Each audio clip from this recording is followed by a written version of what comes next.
this into 1 over 3, the cube root of t squared. At the top, I will write t minus 3.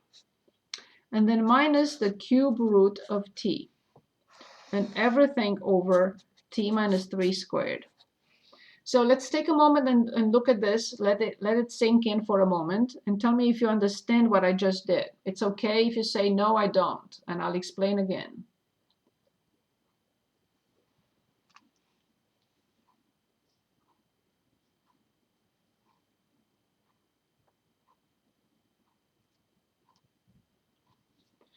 Okay, no one said anything, so then I will continue. Can anyone tell us what is the least common denominator in the numerator? Well, you can say, why are you asking? There is only one denominator. And then I'll have to say you're right. But this piece, because it's over 1, it needs to be multiplied by this. 3, the cube root of t squared. Can anyone multiply these two and tell us what to write? So I'm going to write t minus 3. I'm going to write minus. But how much is 3 times the cube root of t squared times the cube root of t? Sorry.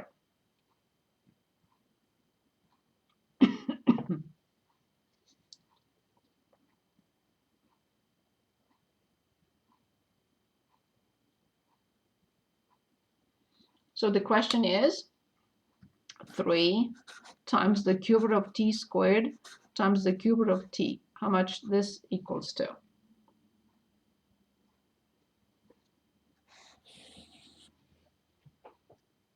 Is it 3t? 3t, awesome. Because this is the cube root of t cubed, which is indeed t. Thank you, awesome. Now this is over 1 and I will be flipping it. So t minus 3t is negative 2t. And you know me, I'm allergic to negative leading coefficients. Negative 2t minus 3 over 3 in parentheses t minus 3 squared times the cube root of t squared.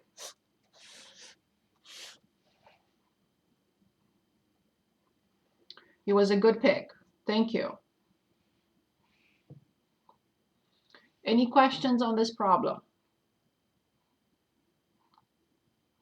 It was a very good pick. It's not a friendly function, especially trying to simplify it.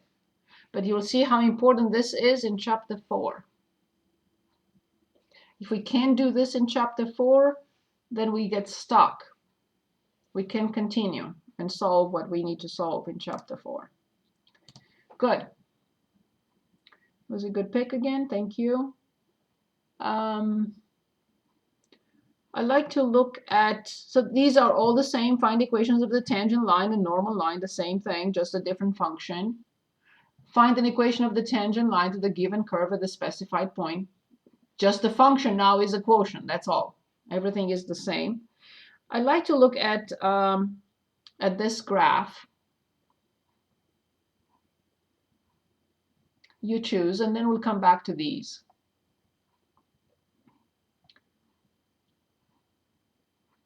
So please choose if you want from this, for this graph, we're asked to find u prime of 1, v prime of 4. Here they're asking us to find p prime of 2, q prime of 7. So you choose.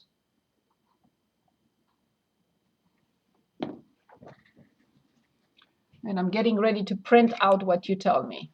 I'm plugging this in. So, which one? Please choose.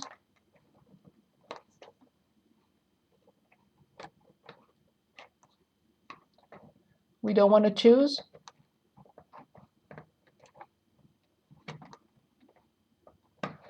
No one wants to choose. Okay, I will. So I'm going to choose this. don't act, please. So, good. I'm just going to print this. Just this second. Ready? Yep, that's the one. Okay. And now what I would like you to choose is, would you like P prime? P? There is no P. Ah, right here. Okay. So we want P prime of 2 or Q prime of 7. You choose.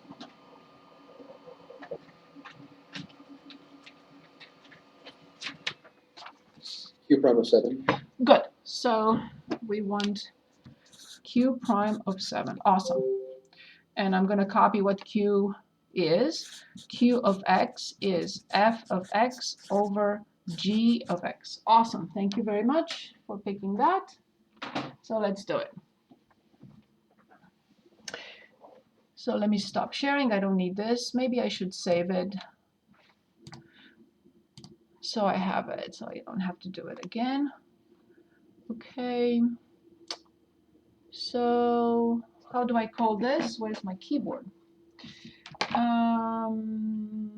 Quotient. Graph. Good. So now I have it.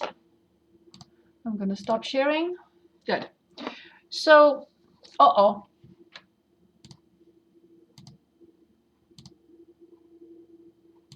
I didn't mean to do that. Okay. So I don't care what this is asking me to do. I care that I have a function and I'm asked to find its derivative. If I don't have the function and I cannot find its derivative, I will never be able to find Q prime of 7. So I have to find the derivative of this first, and then I'll see. Okay, so then Q prime of X, because it's a quotient, this is number 1 and this is number 2. The top, F prime times the bottom minus the top times the denominator prime divided by the denominator squared.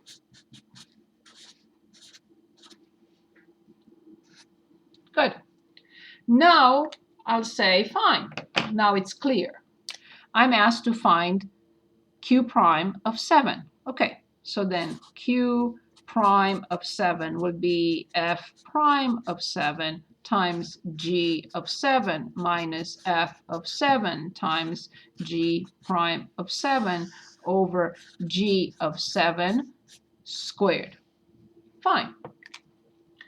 So I look and see where 7 is. 1, 2, 3, 4, 5, 6, 7. Here's 7. They're asking us to find F prime of 7. Okay. I want to find the slope of this line at 7. It's a line. Lucky me. So I have this triangle. I can easily read this corner. I can easily read this corner. And this is also a corner of the grid. Height is 1. Run is 4. Fine. 1 over 4. G of 7. Oh, it's 1. Fine. 1. F of 7. Fine. 1, 2, 3, 4, 5. 5. G prime of 7. Aha. Okay, so it's negative. I need a grid. I need a triangle that is easy to read. Fine. Rise is 2 units. Run is 3. But it's negative. Negative 2/3. And the denominator is 1. So now I have Q prime of 7. 1/4 times 1, 1/4, minus 5 times negative 2/3, divided by 1. So this is 1 over 4 plus 10 over 3 because 5 over 1 times 2 over 3 is 10 over 3. The least common denominator is 12.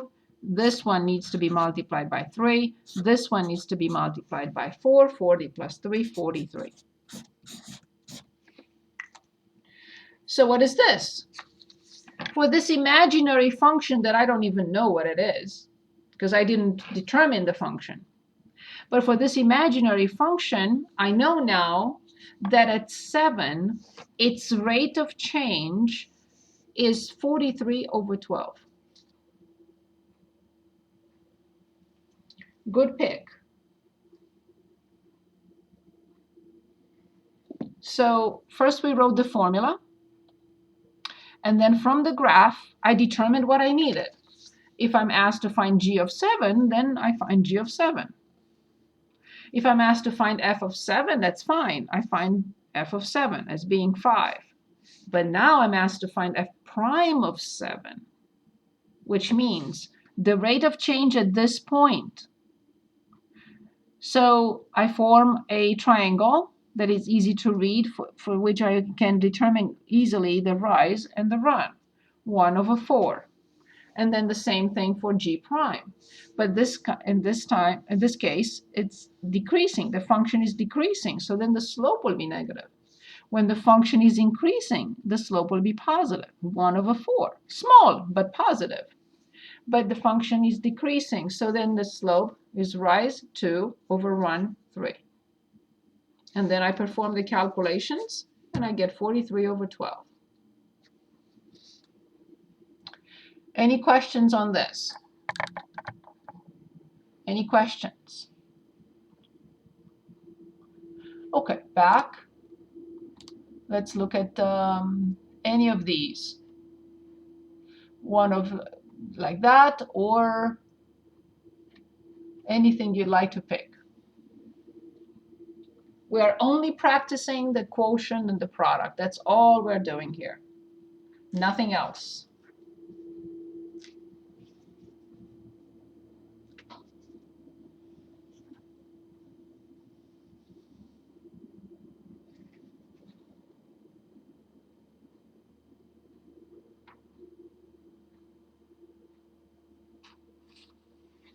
Anyone?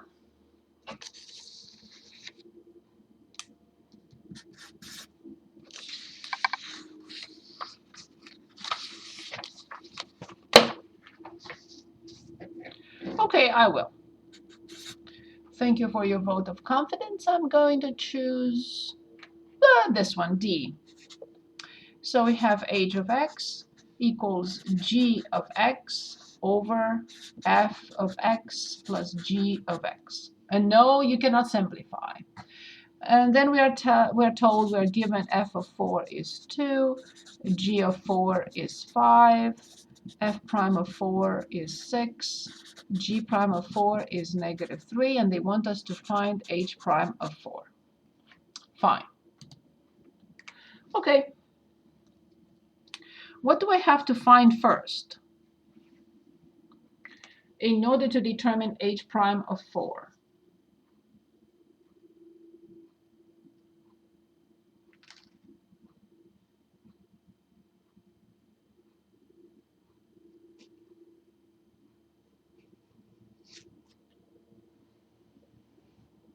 Any suggestions? What do we need to find first?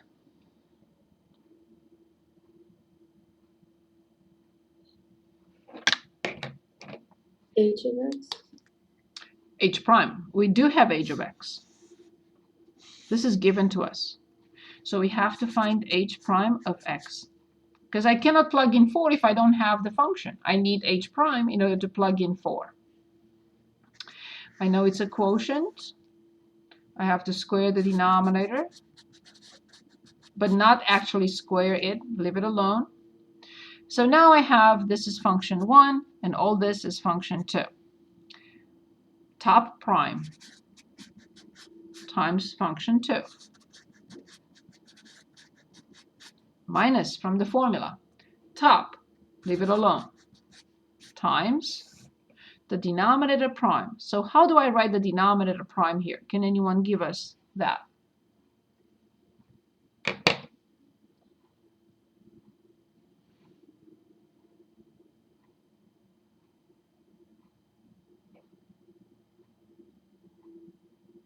prime of x plus g prime of x. That's it. Thank you very much. Now, I should try to simplify it and see if I can. Not like this. No, no, no, no. To see maybe something cancels out here. Let's see. G prime times f. No. G prime times g. Ah, g times g prime. Yay! So g prime times f of x plus g prime times g. Notice that you cannot multiply these, right? Minus g of x times f prime of x, but also minus, watch me run out of room, I always do, g of x times g prime of x. Because one is positive, one is negative. Why not? Make my life easier. F of x plus g of x. So this is simply g prime of x times f of x minus g of x times f prime of x, everything over f of x plus g of x and squared. After all this, now I'm ready to plug in 4.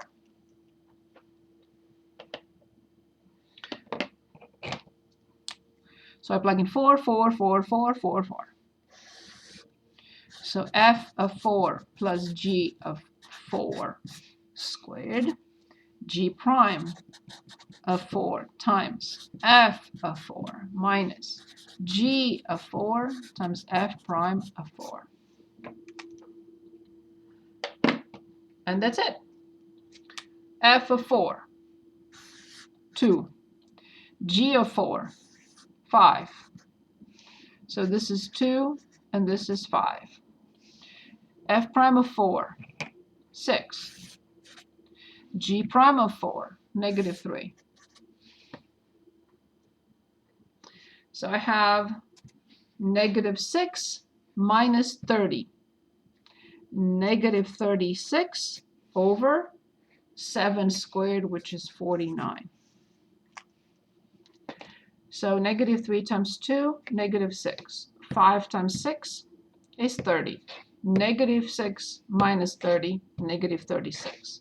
First, inside parentheses, 2 plus 5 is 7. 7 squared, 49.